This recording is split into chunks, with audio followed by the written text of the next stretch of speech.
قیرت کا بیان ہے، ٹھیک ہے. تو اس کے لیے دوسرا ویڈیو بنے گا. بائے بائے، اللہ حافظ، ملتے ہیں واپس. تو اس کے بعد قیرت کا بیان.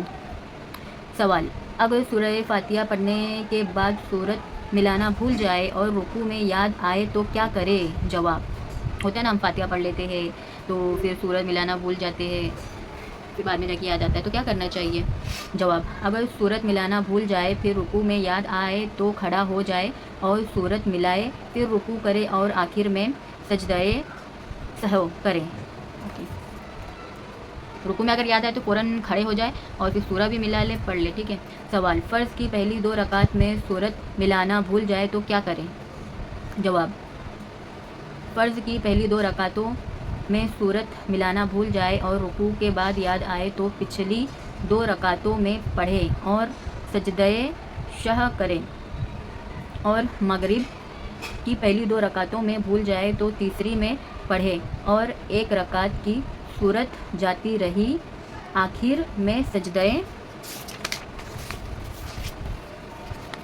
سہو کرے.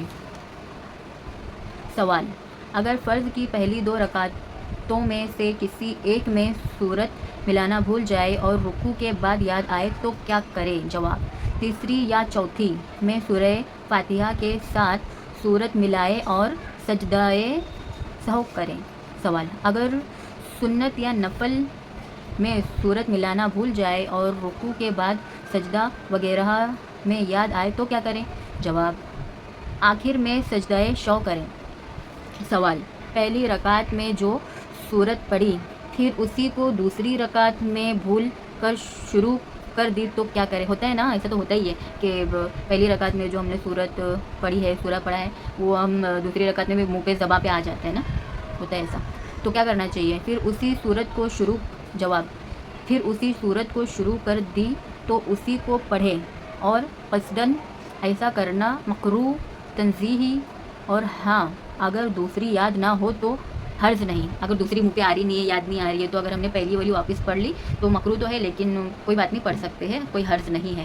سوال: دوسری رکعت میں پہلی والی سے اوپر کی سورت پڑھی یعنی پہلی میں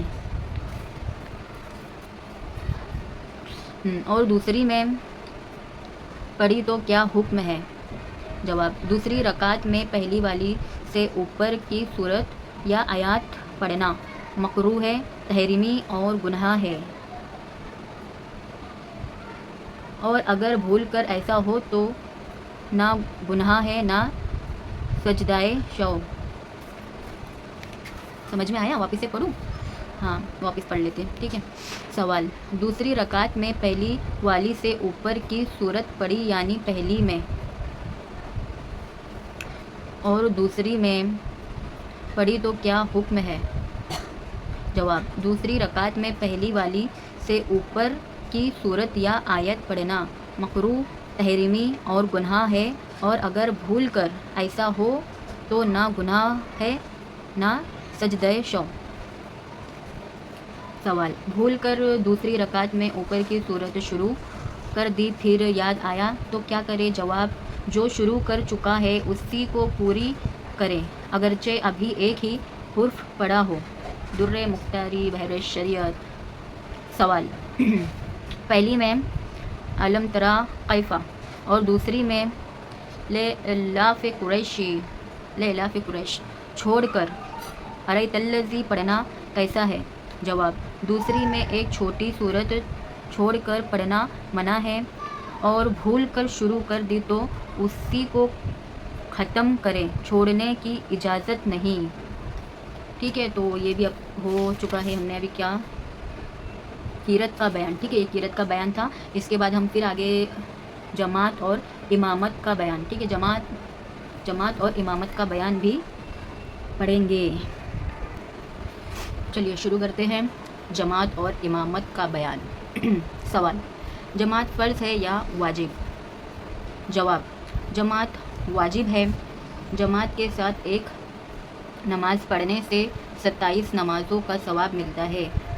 بغیر وضو ایک بار بھی چھوڑنے والا گنہگار اور چھوڑنے کی عادت کر لینے والا فاسق ہے. سوال، جماعت چھوڑنے کے عذر کیا کیا ہے؟ جواب، اندھا یا اپاہج ہونا، اتنا بوڑھا ہونا یا بیمار ہونا کہ مسجد تک جانے سے عاجز ہو، سخت بارش یا شدید کیچڑ کا حائل ہونا، آندھی یا سخت اندھیری یا سخت سردی یا ہونا، اور پخانہ و پیشاب کی سخت حاجت ہونا وغیرہ۔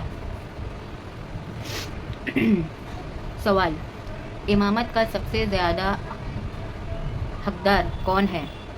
جواب، امامت کا سب سے زیادہ حقدار وہ شخص ہے جو نماز و طہارت کے احکام سب سے زیادہ جانتا ہو، پھر وہ شخص جو تجوید یعنی قرأت کا علم زیادہ رکھتا ہو۔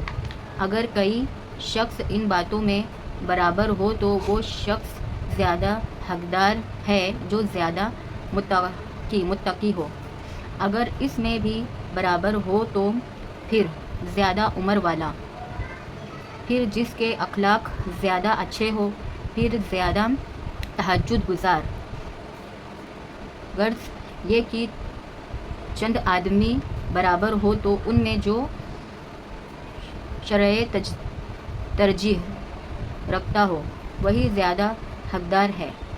سوال، کن لوگوں کو امام بنانا گناہ ہے؟ جواب، فاسق، مولین جیسے شرابی، جواری، زناکار، سود خور، چغل خور اور داڑھی منڈانے والا جو داڑھی نہیں رکھتے ہیں، شیو وغیرہ کرنے والا، داڑھی کاٹا کر ایک مٹھی سے کم رکھنے والا۔ کم سے کم داڑھی جو ہے نا ایک مٹھی رہنی چاہیے، ایک مٹھی سے کم رہا تو اس کا کوئی مطلب نہیں ہے۔ ایسے داڑھی پکڑے جینس لوگ تو ایک مٹھی داڑھی آنی چاہیے۔ ہاں، داڑھی کاٹ کر ایک مٹھی سے کم رکھنے والا، اور وہ بد مذہب کی جس کی بد مذہبی اڈے کفر کو نہ پہنچی ہو۔ ان لوگوں کو امام بنانا گناہ ہے اور ان کے پیچھے نماز مکروہ تحریمی واجب الادا ہے۔ تو اب ہم پہنچ چکے ہیں نماز فاسد کرنے والی چیزیں، ٹھیک ہے۔ اب ہم اس کے بارے میں جانیں گے۔ ہم پیج میں ہیں 61 اور انوار شریعت 61 پیج میں ہے۔ اب ہم جانیں گے نماز فاسد کرنے والی چیزیں، ٹھیک ہے۔ نماز فاسد کس چیزوں سے ہو جاتی ہے؟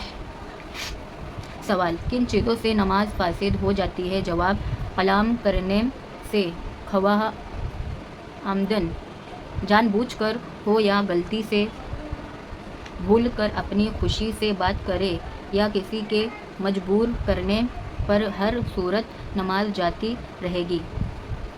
زبان سے کسی کو سلام کرے جان کر یا بھول کر، نماز فاسد ہو جائے گی۔ اسی طرح زبان سے سلام کا جواب دینے بھی نماز کو فاسد کر دیتا ہے۔ کسی کی چیخ کے جواب میں یا رحمک اللہ